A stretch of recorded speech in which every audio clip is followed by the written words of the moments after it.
بسم الله الرحمن الرحيم. إن الحمد لله نحمده ونستعينه ونستغفره ونعوذ بالله من شرور أنفسنا ومن سيئات أعمالنا، من يهده الله فلا مضل له ومن يضلل فلا هادي له، وأشهد أن لا إله إلا الله وحده لا شريك له، وأشهد أن محمدا عبده ورسوله صلى الله وسلم وبارك عليه وعلى آله وأصحابه أجمعين.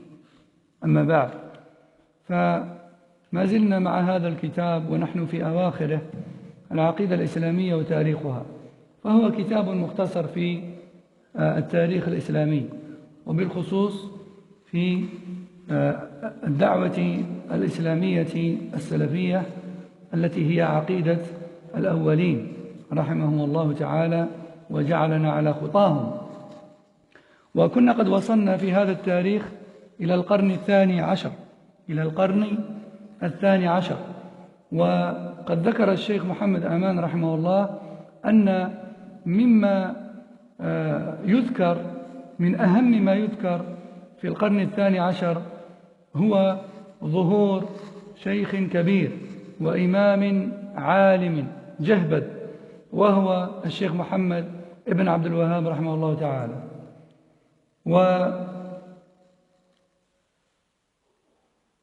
كنا قد ذكرنا أن الشيخ رحمه الله قد طاف على علماء العراق والشام والحجاز، ثم رجع إلى بلده ليصلح ما فسد من دين الناس.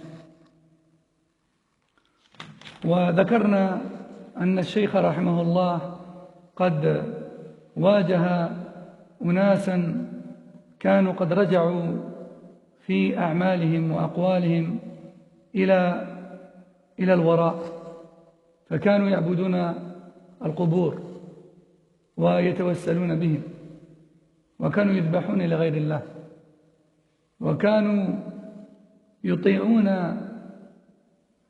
أئمتهم وشيوخهم في معصية الله، فكان الأمر قبيح للغاية.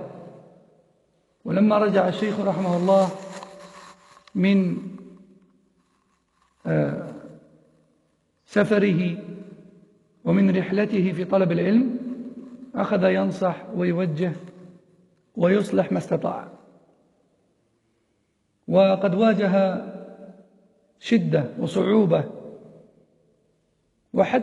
وذلك حتى من أهله وممن أراد أن يمنعه من هذه الدعوة. أول من أراد أن يمنعه من هذه الدعوة طبعا والده وأخوه، والده عبد الوهاب وأخوه سليمان، ثم بعد ذلك اقتنع بالدعوة وآزراه ونصراه وأيداه رحمه الله الجميع. Donc nous sommes encore avec ce livre, et nous sommes d'ailleurs à la fin de celui-ci. On est exactement à la page 125 et on a 150, qui s'intitule donc l'histoire de la communauté musulmane, et de sa croyance. Et on était arrivé au XIIe siècle. Et on avait dit que parmi ce qui a marqué le XIIe siècle de l'ère musulmane, c'est l'apparition d'un grand savant, d'un imam qui a affronté une époque où la communauté musulmane avait fait un grand pas en arrière dans sa pratique religieuse. Une époque où la communauté musulmane, surtout dans la péninsule arabique, était revenue à l'adoration des tombeaux. Elle était revenue à l'invocation et l'imploration des morts. Elle était revenue au sacrifice et à l'immolation des bêtes pour autre qu'Allah Azza wa Jal, et à l'obéissance de leurs shuyukh et leurs gourous dans la désobéissance d'Allah Tabaraka wa Ta'ala.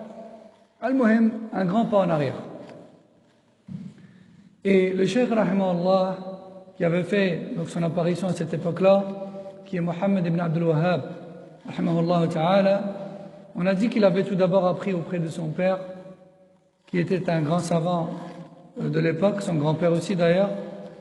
Et ensuite, il était parti, on a dit, apprendre auprès des savants de la Mecque, ensuite auprès des savants de Médine, et ensuite il est parti en Irak, Bassora, Bagdad, et il est parti aussi à Cham, donc l'actuelle Jordanie, Palestine, Syrie. Et il avait énormément appris auprès des plus grands savants qui s'y trouvaient à cette époque.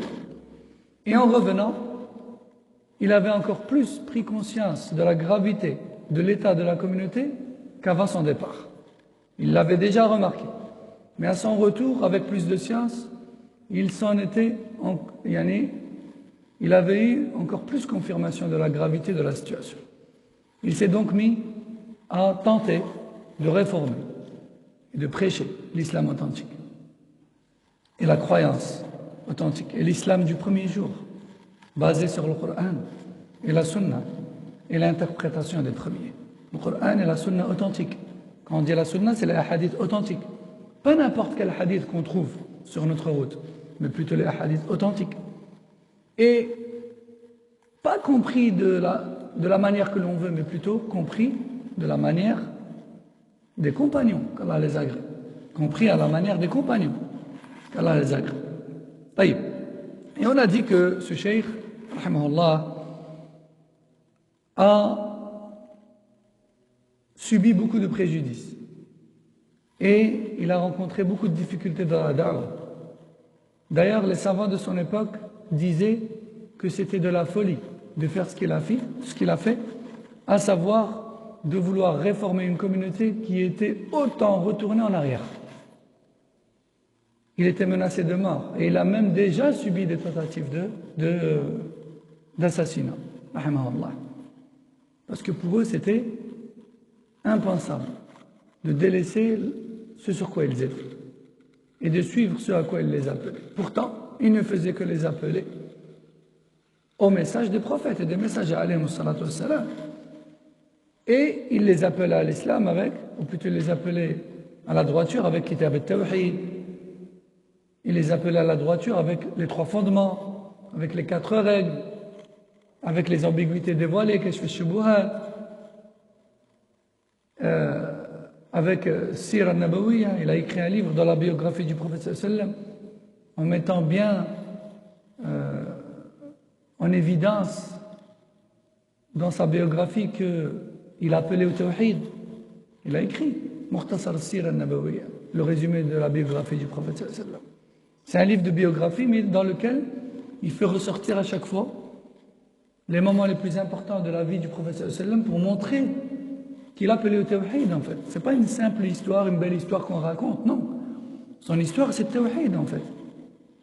Il a écrit beaucoup de livres, rahimahullah ta'ala, pour rappeler ces gens-là à l'islam du premier jour.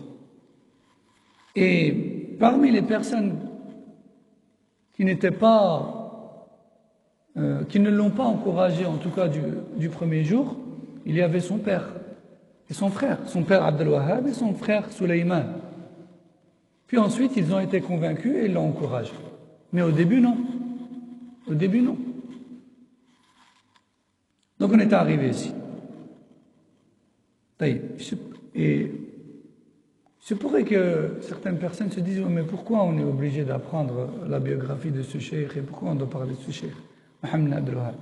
Tout simplement parce que je rappelle qu'on est dans le livre de l'histoire de l'ère musulmane. Et que l'on le veuille ou non, le cheikh Mohammed Abdel Wahhab rahimahullah ta'ala fait partie des références qui ont marqué l'histoire musulmane. Qu'on le veuille ou non. Donc on est obligé d'en parler. Comme on a parlé des savants avant lui, on est obligé de parler de lui. Car même les kuffars connaissent Mohammed Abdel Wahhab rahimahullah ta'ala. Donc nous, musulmans, on est plus à même de le connaître et de savoir ce à quoi il a appelé. Rahimahullah. Et ayez la certitude que les générations à venir le connaîtront également et entendront également parler de lui. Pourquoi? Car cela fait déjà plusieurs siècles qu'il est décédé et on entend encore parler de lui. Car le travail qu'il a fourni, la communauté ne peut s'en passer. La communauté ne peut s'en passer. Et les ulama disent que parmi les signes de la sincérité qu'avait un savant dans son prêche, parmi les signes de la sincérité qu'un savant avait dans son prêche, il y a le fait que l'on entende encore parler de lui et de ses ouvrages et de ses livres des siècles et des siècles après sa mort. Et parmi les signes du manque de sincérité, voire de l'absence de sincérité dans le prêche d'une personne, c'est qu'après sa mort, on n'en entend plus jamais parler. Plus jamais parler. Wallahu a'lam, on dit, Wallahu a'lam, c'est la pensée, l'opinion que nous avons de ce genre de savants. C'est comme, par exemple, Imam Malik, Imam Ahmed, Imam Abu Hanifa, Imam Shafi'i, comme par exemple Imam al-Bukhari, Imam Muslim, Imam Tirmidhi, Ibn Majah, Abu Daoud, et tous ces savants, Ibn Khuzayma, Ibn Hazm, tous ces grands savants qui sont morts depuis des siècles et des siècles et des siècles. Pourtant, aujourd'hui, on parle encore d'eux. Aujourd'hui, on parle encore d'eux. Il n'y a pas une khutbah, par exemple, où on ne dit pas Rawah al-Bukhari, rapporté par al-Bukhari. Il n'y a pas une khutbah où on ne dit pas rapporté par Muslim. Hein? Et tous ces savants-là, ils ont fourni un travail duquel on ne peut pas se passer aujourd'hui. Et Mohamed Abdullah en fait partie, qu'on le veuille ou non. Et celui qui n'est pas apaisé par ce nom et qui a des doutes sur ce cheikh à cause de ce que l'on entend comme rumeur, il lui suffit d'ouvrir l'un de ses ouvrages et d'y jeter un œil. Et le plus simple pour lui, c'est de commencer par l'ouvrage le plus petit, comme ça, ce sera facile pour lui. Les 4 règles, les 4 principes fondamentaux dans la croyance. C'est un livre qui fait même pas 10 pages. Même pas 10 pages. Il l'ouvre et il verra. Règle numéro 1, kada wa kada. Règle numéro 1, les gens à qui a été envoyé le prophète sallallahu alayhi wa sallam croyaient en Allah en tant que créateur, mais ils ne l'adoraient pas seul. La preuve, Allah a dit. Règle numéro 2, les gens à qui le prophète sallallahu alayhi wa sallam a été envoyé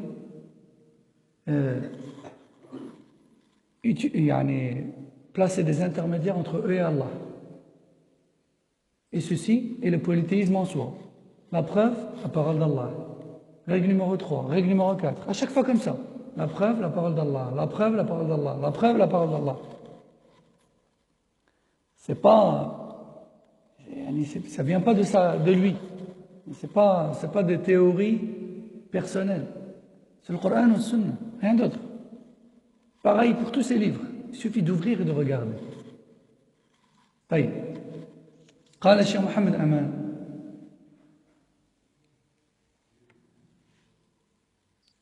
ولم تقف الدعوة منذ بدأت لحظة واحدة بل من حسن إلى أحسن في نشاطها وآثارها وتذكر بعض المصادر أن والده الشيخ عبد الوهاب كان ممن نازعه في أول الأمر وكذلك أخوه سليمان بن عبد الوهاب وأخيرا قنعا بصحة الدعوة ورجعا إلى الحق وفي أثناء انشغال الشيخ بالدعوة لم يكثر أنصاره بعد حاول بعض السفهاء أن يقتلوا الشيخ في حريملاء طبعا الشيخ بدأ الدعوة في حريملاء ثم كما تعلمون انتقل بعدما أخرج انتقل إلى العيينة التي هي بلدته في الأصل ثم بعدها انتقل إلى الدرعية التي كان أميرها حينذاك محمد بن سعود وهو الذي ناصره حتى قامت الدولة. إذن هو بدأ ماذا؟ بدأ في حريملاء وبعد ذلك غادر الشيخ تلك البلدة إلى بلده ومسقط رأسه وهي العيينة فواصل الدعوة والإصلاح هناك حيث آزره أمير العيينة آنذاك وهو عثمان بن حمد بن معمر عثمان بن حمد بن معمر هذا أمير العيينة هو ناصره هو أول من ناصره ولكن بعد ذلك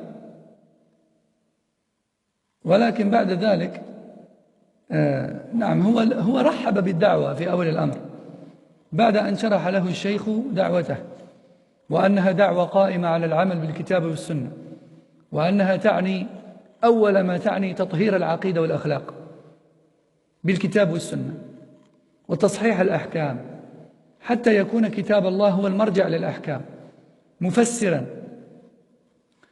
مفسرا بالسنة المطهرة، وأن القائمين بهذه الدعوة لا يريدون إلا وجه الله والثواب في الدار الآخرة من الله وحده.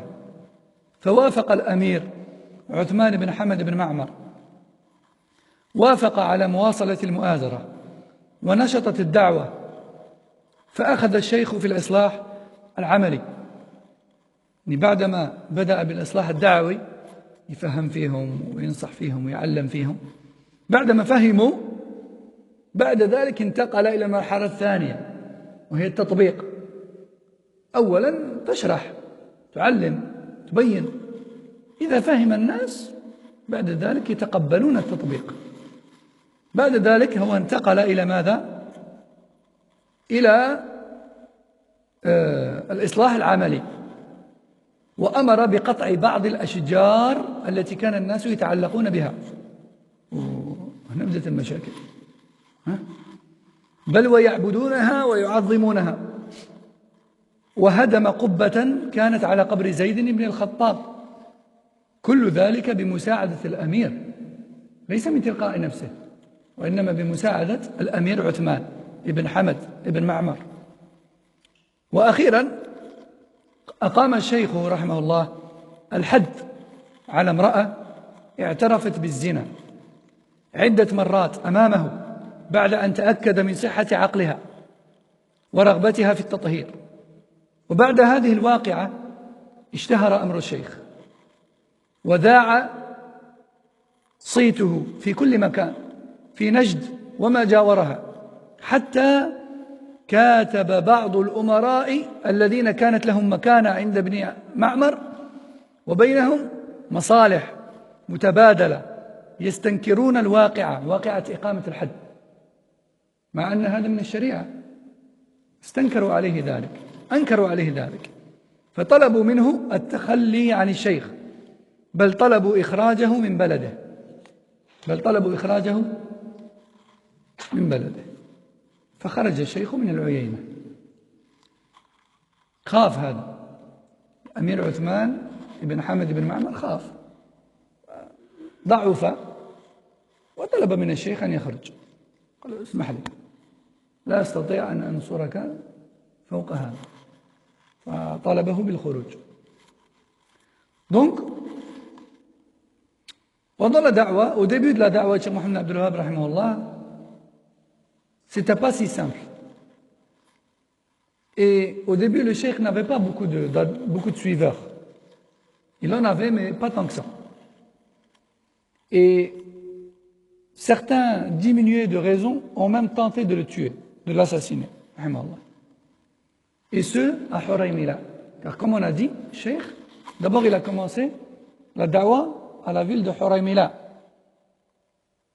Après, comme on va le voir,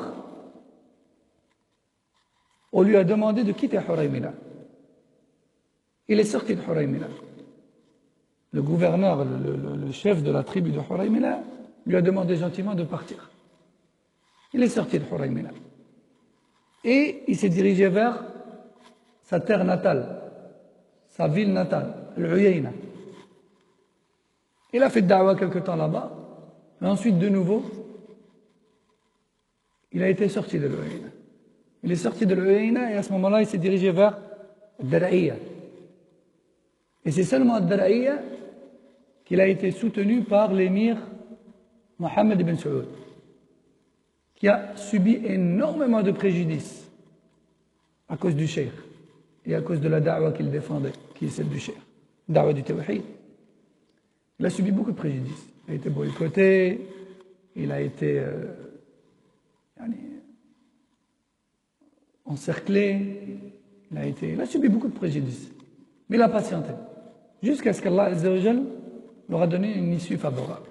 Au point où tous les autres émirs qui l'avaient défendu au départ, puis ils ont faibli, ils l'ont abandonné, ils lui ont demandé de partir, au point où ces émirs-là ont regretté de ne pas l'avoir retenu. Et ils ont regretté de lui avoir demandé de partir. Ils ont regretté de ne pas avoir continué à le soutenir. Ils sont même partis à sa rencontre et lui ont présenté leurs excuses. Et le cheikh leur a pardonné. Al-Muhim. Donc le cheikh, on a dit, il a commencé à Huraymila. Puis, ensuite, donc à Huraym, il a quitté Huraymila parce qu'il n'avait pas beaucoup de suiveurs et il rencontrait beaucoup de préjudices. Il est sorti de Huraymila et s'est dirigé non loin vers Al-Uyayna, qui est sa terre natale. Afwan, Naam, Al-Uyayna qui est sa terre natale. Et à Al-Uyayna, il y avait un émir qui s'appelait Uthman ibn Hamad. Uthman ibn Hamad ibn Ma'mar, qui l'a défendu et qui l'a soutenu quelque temps. Et le cheikh a pu prendre ses marques et il est resté un bon moment à enseigner aux gens la religion, Tawhid, la Sharia, etc. Et de façon générale, les gens étaient réceptifs. Et ses suiveurs ont augmenté en nombre. Et l'émir de la tribu le soutenait et le défendait. Donc, disons qu'il a trouvé le pouvoir de son côté. Et comme on dit, la science plus le pouvoir égale la réussite. Et lorsque le cheikh rahimallah a vu que les gens étaient réceptifs, qu'ils avaient bien compris les principes et les fondements, il est passé de l'étape de l'enseignement à l'étape de l'application. À ce moment-là, il a ordonné, bien sûr par le biais du gouverneur, de couper un arbre qui était vénéré, adoré en dehors d'Allah Azza wa Jalla. C'est là que les problèmes ont commencé. Quand on touche aux fausses divinités, c'est là que les problèmes commencent. Et c'est ça la da'wa des prophètes et des messagers. Les prophètes et les messagers, alayhi salam, quand Allah les a envoyés, ils n'ont pas trouvé un chemin tapissé de roses. Ils n'ont pas trouvé un tapis rouge devant eux. Plutôt, ils ont affronté des peuples durs qui ont tenté de les tuer. Beaucoup d'entre eux ont été tués par Bani Israël, comme vous savez. Ils tuaient les prophètes sans raison. Vous imaginez? Des prophètes d'Allah qui viennent pour les inviter vers le paradis, ils les tuaient. Et puis tous les autres avec tous les préjudices qu'ils ont subis. Mohammed sallallahu alayhi wa sallam n'a-t-il pas subi de préjudice? Il se fait jeter des cailloux, il se fait casser des dents, il reçoit des coups de sabre sur le casque qui se fondent, la tête blessée, perd des dents, etc. Alayhi salam. Il est expulsé de la Mecque sous menace de mort. Ibrahim alayhi salam, imam al-Hunafa, comme le prophète sallam l'a surnommé. Il est le chef des monothéistes, la référence des monothéistes, alayhi salam. Il a été jeté avec une catapulte dans le feu. Et son propre père lui promet de le tuer. Ibrahim alayhi salam, Moussa alayhi salam avec Pharaon, etc., etc. Houd avec Ad, Saleh avec Thamoud. Ils ont subi énormément de préjudices. C'est ça la da'wa des prophètes. À quel niveau exactement est-ce que leurs ententes s'entrechoquaient? À votre avis, où est-ce que la divergence se trouvait? Qui peut me donner la réponse? Nabil? La ilaha illallah. Les prophètes disaient il faut vouer le culte qu'à Allah et laisser tomber les idoles. Et ils disaient ah non, il n'y a que ça qu'on ne peut pas faire. On accepte tout, mais ça on ne peut pas. Et Quraysh, lorsque le prophète sallallahu alayhi wa sallam leur disait la ilaha illallah, dites la ilaha illallah, vous réussirez, qu'est-ce qu'il disait? Inna hadha la shay'un ujab. Ça c'est une chose étrange. Aja'ala al-alihata ilahan wahida. Inna hadha la shay'un ujab. Mohammed alayhi salam a-t-il réduit toutes nos divinités en une seule? C'est vraiment une chose bizarre. Hein?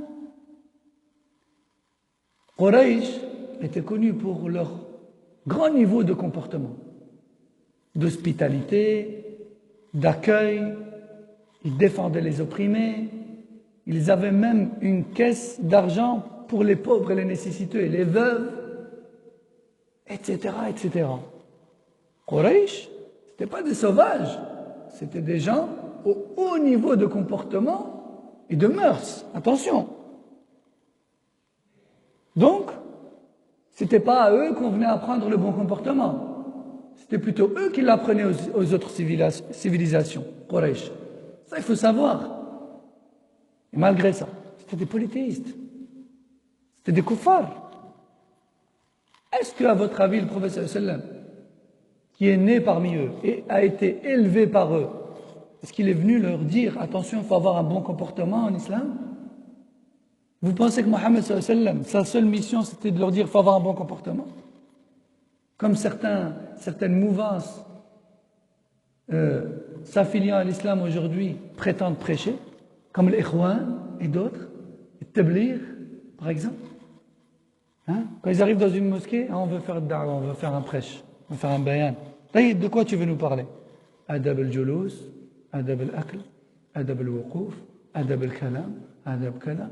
Le bon comportement quand on parle, le bon comportement quand on s'assoit, le bon comportement quand on dort, le bon comportement quand on mange, le bon comportement quand on parle. Tu crois que c'est là-dessus que l'islam est fondé?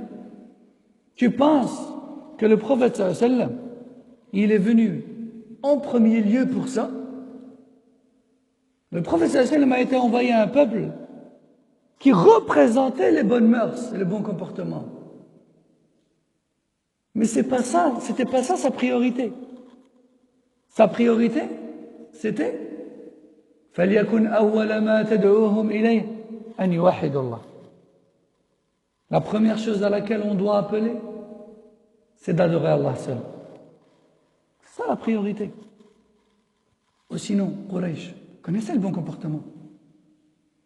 Et billahi alaykum, je vous demande au nom d'Allah. Quand on demande à quelqu'un au nom d'Allah, ce quelqu'un est tout dans l'obligation de répondre. Je vous demande au nom d'Allah. Les kuffars aujourd'hui, les non-musulmans. Si on venait et on leur disait, bon, on va vous inviter à l'islam. L'islam, c'est d'avoir un bon comportement, d'être souriant, de respecter l'autre, d'être honnête, de ne pas voler, de ne pas mentir. Et c'est ça l'islam et rien d'autre. À votre avis, tous ces kuffars qui combattent l'islam aujourd'hui, ils vont l'accepter ou pas cet islam-là? Ils vont l'accepter, sans aucun doute. Et ils vont même dire, eh ben, on a la même religion en fait. Et même les athées parmi eux qui ne croient pas en Dieu, ils vont dire, ah ben, en fait on a la même religion. C'est juste le nom qui change. Vrai ou pas? Donc, il faut être honnête, il faut être sincère avec Allah Azza wa Jal. Celui qui veut prêcher la religion qu'Allah fait descendre sur terre, il doit prêcher ce avec quoi Allah a envoyé ses prophètes et ses messagers. La ilaha illallah. Et si les prophètes et les messagers d'Allah, alayhi salam, qui sont les meilleurs des hommes, ont rencontré des difficultés lorsqu'ils ont appelé à la ilaha illallah, c'est pas toi qui vas en échapper. C'est pas toi qui vas en échapper. Donc, on revient. Cheikh Mohammed Abdul Wahhab, rahimahullah, qui appelle à l'islam du premier jour, qui appelle au prêche des prophètes, alayhi salam, tawhid. Donc, quand il est arrivé, comme on a dit, à Al-Uyayna, il a été soutenu par l'émir Uthman ibn Hamad ibn Ma'mar, et il a longuement enseigné le tawhid et la législation musulmane. Puis une fois qu'il a vu que les gens étaient réceptifs, il est passé à l'étape de l'application. Il a fait couper un arbre qui était adoré en dehors d'Allah Azza wa Jal. Et là, les soucis ont commencé. Et puis ensuite, il a ordonné de détruire un mausolée qui était construit au-dessus de la tombe de Zayd ibn al-Khattab.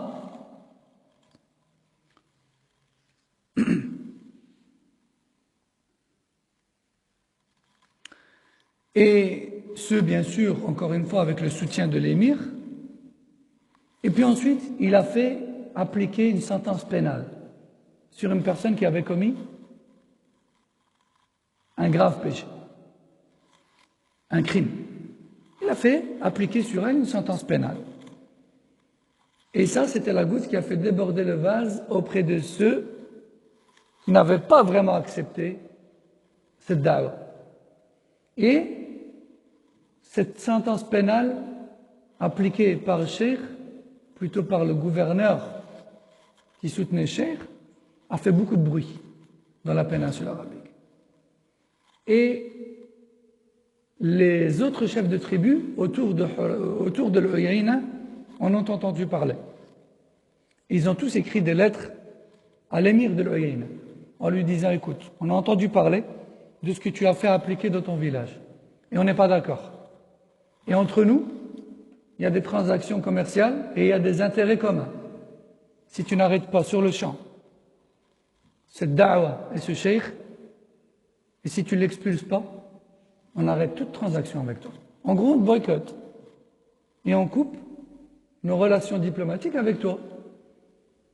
Et cet émir, qu'Allah accepte de lui son repentir, qui est Uthman ibn Hamad, il a faibli. Et il a demandé à Cheikh de partir.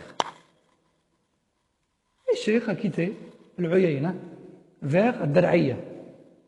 Et quand il arrive à Ad-Dar'iyya, il a trouvé un émir qui s'appelle Mohammed ibn Saoud.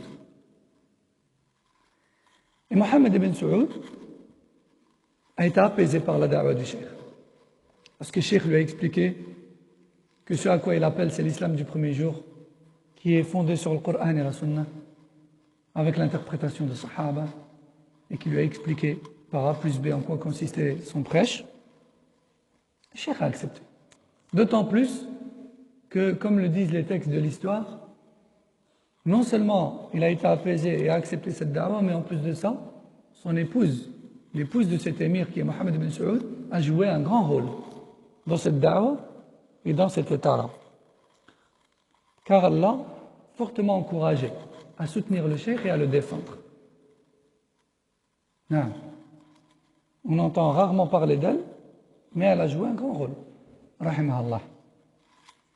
Donc, de ce fait, Mohammed ibn Saoud, qu'Allah lui fasse miséricorde, a accepté et a soutenu le cheikh et s'est engagé à défendre sa da'wa coûte que coûte. Et bien sûr, vous vous doutez bien qu'il a subi beaucoup de préjudices de la part des autres tribus, au point où ils ont été boycottés, au point où ils ont été privés de nourriture et de provisions, etc. Et les cheikh ainsi que cet émir ont patienté. Jusqu'à ce qu'Allah Azza wa Jal les ait fait triompher et jusqu'à ce que leur da'wa est percée. Mais, jusqu'à ce que leur da'wa est percée. طيب قلنا أن الشيخ محمد عبد الوهاب خرج من العيينة إلى الدرعية في عام 158 وعمره حين ذاك 43 سنة 43 سنة فنزل على رجل من أعيان البلد كما تقول بعض المصادر وهو عبد الرحمن بن سويلم فأقام عنده أياما حتى علم به أمير الدرعية الأمير محمد بن سعود فجاءه مع بعض إخوانه وأتباعه فزاروا الشيخ فدعاهم إلى التمسك بعقيدة التوحيد الخالص وبين لهم أن التوحيد هو الذي بعث الله به الرسل من أجله وأنه قد ضعف اليوم في قلوب بعض الناس وتلا عليهم آيات من القرآن ودعا الله للأمير محمد بن سعود راجيا من الله أن يكون إماما يجتمع عليه المسلمون بعد ذلك التفرق والتشتت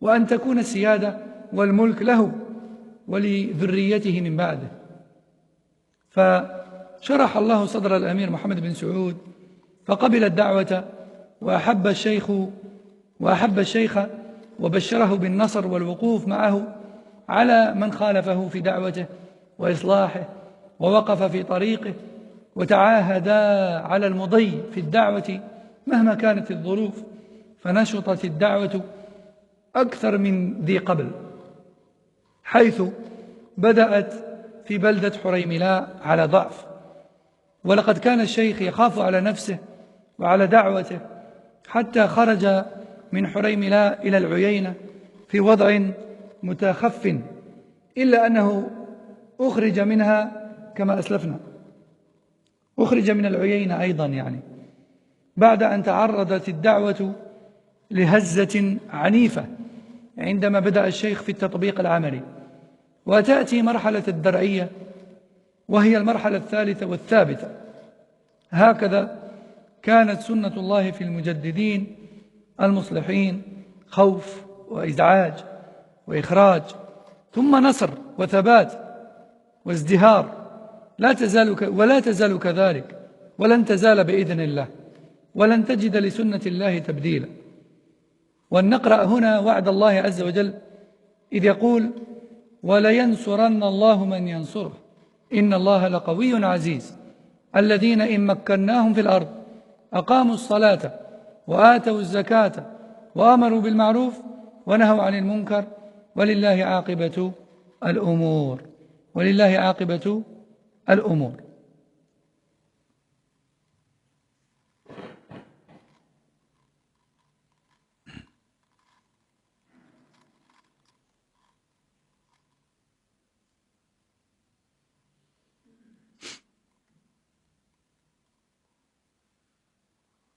طيب. Donc Cheikh Mohammed Aman, rahimahullah, nous dit: une fois que Cheikh Mohammed Abdul Wahhab, rahimahullah, a trouvé le soutien de l'émir Mohammed ibn Saoud, cette fois-ci c'était la bonne. Cet émir s'est engagé à le défendre coûte que coûte, et jusqu'au bout, car il était profondément convaincu par ce prêche qui est celui des prophètes alayhimus salatu wassalam. Ils se sont donc mis d'accord d'entamer cette mission, qui est le prêche de Tawhid, et de le défendre jusqu'au bout, et d'exposer ce prêche aux tribus voisines, et d'argumenter, de sorte à ce qu'il n'y ait plus d'excuses valables que de suivre le Tawhid et l'islam authentique. Et petit à petit, Mohammed Abdul Wahhab, rahimahullah, avec l'émir Mohammed ibn Saoud, sont parvenus à convaincre bon nombre de tribus et à rassembler bon nombre de tribus et à agrandir ainsi le territoire de Tawhid. Ceci sans oublier de citer que certaines d'entre elles ont rejeté le Tawhid, malgré les explications et les éclaircissements. Et de ce fait, le gouverneur officiel de cette da'wa, avec tous ceux qui se sont joints à lui, et leur peuple et leurs tribus, les ont combattus sous un étendard tout à fait légiféré, islamiquement parlant, car il y avait parmi eux un gouverneur reconnu de tous, et ces guerres-là étaient menées sur base de science et d'arguments, en respectant les étapes légiférées, et encore heureux vu qu'ils avaient dans leur rang des savants. Taïb. Et c'est de cette manière-là qu'a vu le jour le premier État saoudien. Et c'est pour ça que l'État saoudien s'appelle l'État saoudien. Même la Mamlaka al-Arabiyya Saoudia, à la base, même la Mamlaka al-Arabiyya Saoudia, elle ne s'appelait pas comme ça en fait. Au début, elle s'appelait le Hijaz, puis ensuite le Khalij, puis ensuite c'est devenu même la Mamlaka al-Arabiyya Saoudia. Pourquoi? Parce qu'au début, en fait, le territoire de Mohammed ibn Saoud, avec la constitution qui est celle du Coran ou Sunnah, qui est celle de Tawhid, au début, elle réunissait que leur région. Puis ensuite, alhamdulillah, ils sont parvenus à convaincre et à joindre à leur territoire à Mecque et Médine. Et puis ensuite, à ce moment-là, c'était devenu le Hijaz. Puis ensuite, ça s'est agrandi, c'est devenu le Khalij. Et puis ensuite, ils ont convaincu toutes les tribus et les terres autour d'elles, ce qui donne la carte saoudienne actuelle. Et seulement à ce moment-là, c'est devenu le royaume, vu qu'ils ont joint à leur territoire tous les émirats qui existaient, c'est devenu le royaume d'Arabie saoudite. Parce qu'il a été fondé par l'émir Mohammed ibn Saoud. Mohammed ibn Saoud. Et la constitution, elle était et elle est toujours celle de l'Coran ou Sunna. Celle de l'Coran ou Sunna. Et la principale chose sur laquelle repose la constitution saoudienne, c'est le Tawhid ou Sunna. Alors oui, je le répète à chaque cours, et je le répète encore, on ne dit pas que cet État et que ce pays est infaillible, et qui n'a pas de péché, et qui n'a pas de défaut, qui n'a pas de manquement, qui n'a pas de faille. Aucun pays, aucun État sur Terre sans faille n'existe. Ça n'existe pas, ça. Et oui, effectivement, à travers le temps, il y a de plus en plus d'erreurs ou de failles qui sont commises. Ce ne sont pas des prophètes, ce ne sont pas des anges, ce ne sont pas des compagnons. Hein? Oui, il y a des erreurs commises. Mais nous, en tant que gens de la Sunna, on est contre le fait de divulguer et de critiquer en public. Car on considère cela, comme le prophète sallallahu alayhi wa sallam nous a dit, comme inutile. Les failles et les erreurs et les manquements d'un gouverneur quelconque, saoudien ou autre, doivent être traités en interne et en toute discrétion. Que ce soit en les conseillant directement, si on y a accès, ou en invoquant Allah, qui est celui qui détient les cœurs dans sa main, qu'il les réforme et qu'il les corrige. Mais de les critiquer en public, à quoi bon? À quoi bon? Ça ne sert à rien, strictement à rien, et la preuve en est l'état de tous les pays musulmans qui ont fait cela, qui se sont révoltés, ce qui mène à la révolte, et voici le résultat aujourd'hui. L'insécurité, l'instabilité. Et dans certains pays, il y a des États sans en avoir, en fait. Hein? Et par Allah, certains de ces pays-là aujourd'hui, par Allah. Et si je le dis, c'est parce que je connais des personnes qui ont des familles dans cette situation-là. Par Allah, ils ne trouvent même pas du pain à manger. C'est pas de la viande, c'est pas des légumes, c'est pas des choses-là, c'est pas les choses-là qu'ils trouvent pas. Du pain, khubz, même du pain sec. Wallah, ils ne trouvent pas du pain à manger. Subhanallah. Alors que ces gens-là avaient une vie stable. Alors que ces gens-là, faisaient partie des gens qui vivaient le mieux même, on va dire, parmi les pays musulmans. Ils vivaient le mieux. Mais ils ont suivi la mode. Ils ont suivi les gens diminuer dans leur raison et leur religiosité et leur science. Non, nous aussi, il faut qu'on se révolte. On veut une vie meilleure. Une vie meilleure en quoi? Religieusement ou de dunya? Dunya. Et voilà le résultat. Ahl Sunnah ne respectent pas les gouverneurs et invoquent pour eux et s'abstiennent de les critiquer pour leurs beaux yeux. Non, c'est par obéissance au prophète sallallahu alayhi wa sallam, car ça mène vers le pire. Et l'islam nous invite toujours au moindre mal. Critiquer les gouverneurs ouvertement et se soulever contre eux, on sait à quoi ça mène.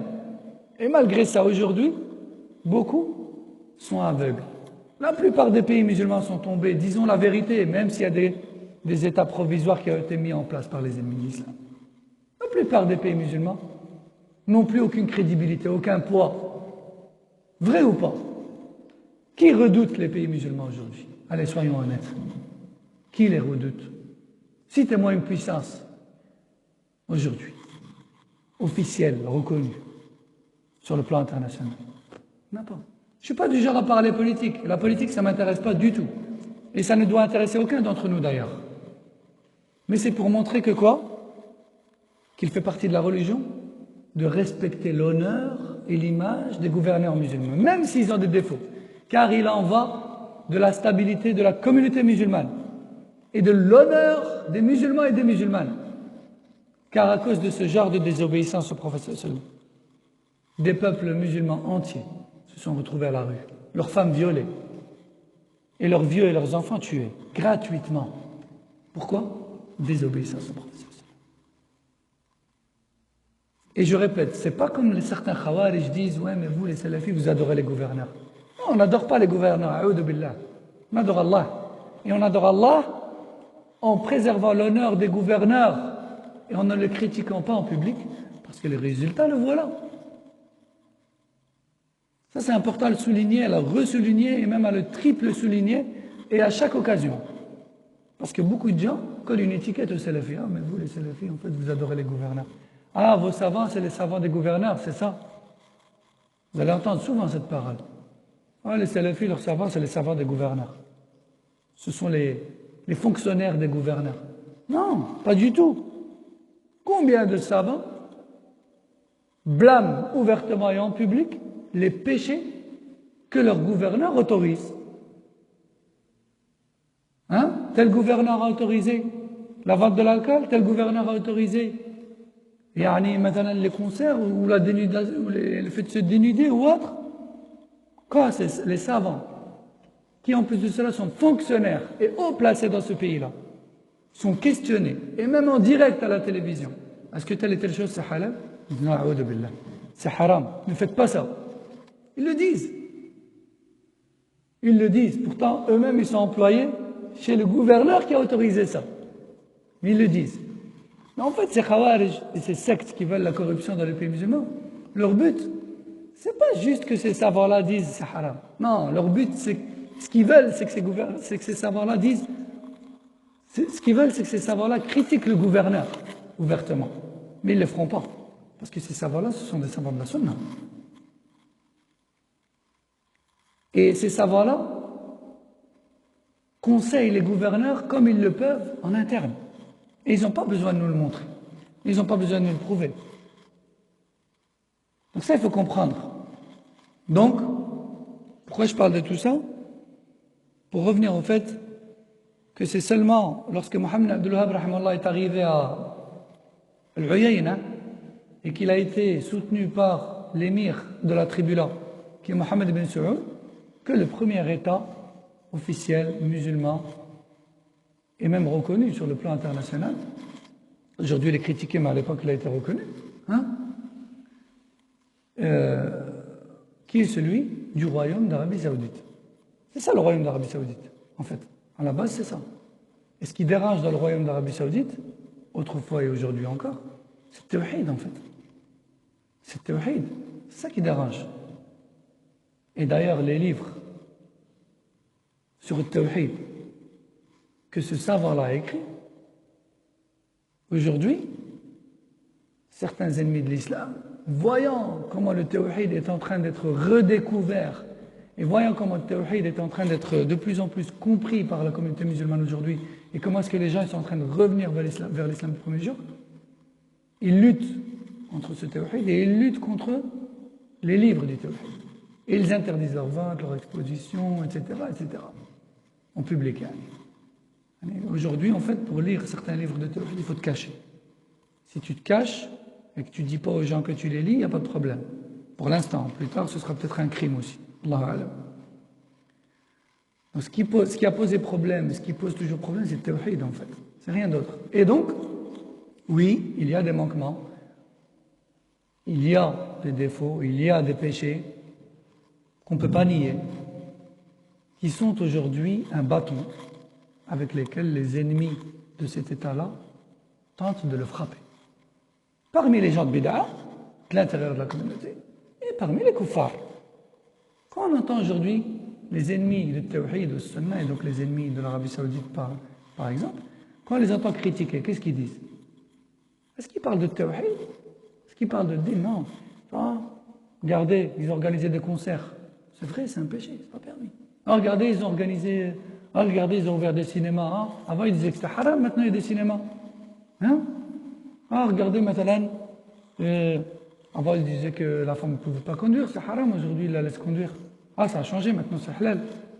Etc., etc., parmi les choses. Ils essaient de trouver la moindre chose pour lui jeter dessus.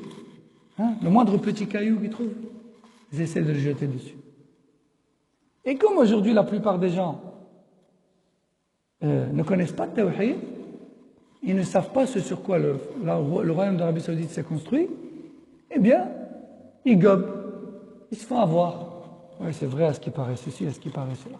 Mais on ne nie pas ces manquements-là. Mais c'est quoi le pire? Shirk, l'adoration des tombes, l'adoration de shaitan, le satanisme, la franc-maçonnerie, etc. C'est ça le pire? Ou c'est l'alcool? C'est ça le pire?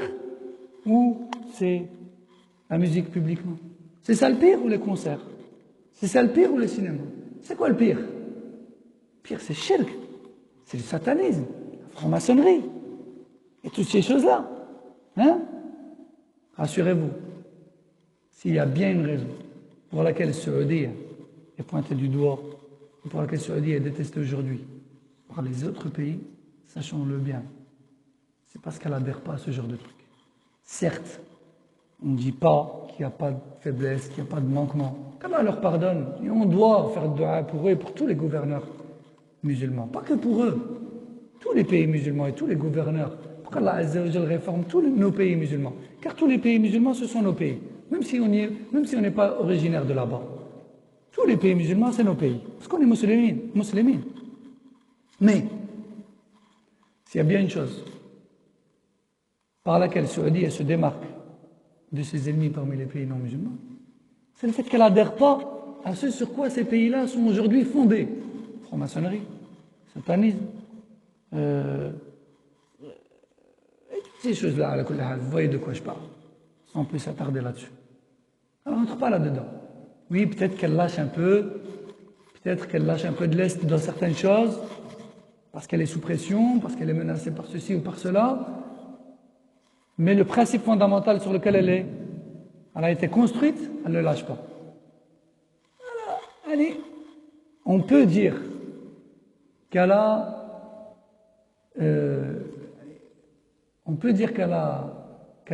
adhéré ou qu'elle a lâché prise de certaines choses. Qu'Allah leur pardonne et qu'Allah Azza wa Jal les ramène à ce sur quoi ils étaient. Et pourtant, malgré ça, elle est toujours mitraillée. Elle est toujours pointée du doigt. Pourquoi, à votre avis? Parce que la principale chose que ses ennemis veulent qu'elle lâche, elle ne lâche pas. C'est quoi la principale chose? Tawhid. Le jour où elle lâchera Tawhid, croyez-moi, tout le reste, elle peut le faire, ça ne les dérange pas. Il n'y a pas de problème. Il n'y a aucun problème. Certains pays du monde commettent des crimes les plus graves et les plus obscènes qui soient. Ils sont camouflés, ils sont défendus. Il n'y a pas de problème.